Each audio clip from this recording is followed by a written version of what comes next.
sana zor mu geldi? Oh, saklambaç bu aşk oyunu. Kavuşursak hiç aşk olur mu söyle. Çık ortaya birden, kaybol hadi yeniden. Nerelere saklandın sen? Söylerim affetmem görmezsem. Çık ortaya birden, kaybol hadi yeniden. Nerelere saklandın sen? Söylerim affetmem ki görmezsen. Ne haber, sözüme mi geldin? Gidiyordun, ayağıma geldin. Düştün aşkın tuzağına. Aklın başına mı geldi? Kaçma kolayına geldi. Aşk sana zor mu geldi? Oh, saklambaç bu aşk oyunu. Kavuşursak hiç aşk olur mu söyle. Çık ortaya birden, kaybol hadi yeniden. Nerelere saklandın sen? Söylerim affetmem görmezsem. Çık ortaya birden, kaybol hadi yeniden. Nerelere saklandın sen? Söylerim affetmem ki görmezsen. Saklambaç bu aşk oyunu. Kaçmak kolayına geldi. Saklambaç bu aşk oyunu. Aşk sana zor mu geldi? Saklambaç bu aşk oyunu. Kavuşursak hiç aşk olur mu? Saklambaç bu aşk oyunu. Çık ortaya birden, ortaya birden. Kaybol hadi yeniden. Nerelere saklandın sen? Söylerim affetmem görmezsem. Çık ortaya birden, kaybol hadi yeniden. Nerelere saklandın sen?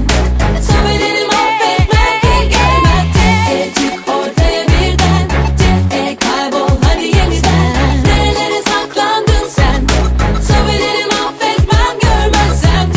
Çık ortaya birden, kaybol hadi yeniden. Nerelere saklandın sen? Kaybol. Söylerim affetmem ki görmezsen.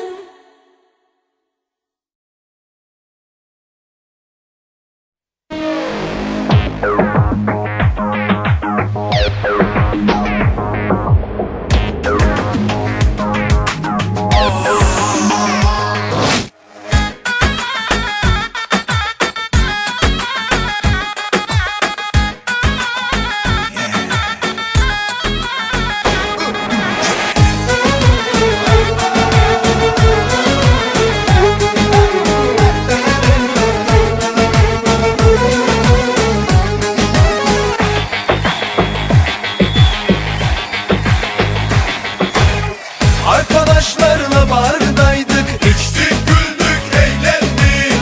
Kurtları döktükten sonra bir köşeye çekildik. Yanıma bir fıstık geldi, Benimle oynar mısın? kız sana kim hayır der ki, o bakışlar oldukça yar. Kız sana kim hayır der ki, o bakışlar oldukça yar. Benimle çıkar mısın? Benimle gezer misin? Evet mi, hayır mı? Hadi de hemen de. Kız sana kim hayır der ki, o bakışlar oldukça yar. Lokum gibi tatlı mı tatlı, o dudaklar ballı ballı. Alışkanlık yaptı bende, bir dokundu canım yandı. Lokum gibi tatlı mı tatlı, o dudaklar ballı ballı. Alışkanlık yaptı benden, bir dokundu canım yandı.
oldu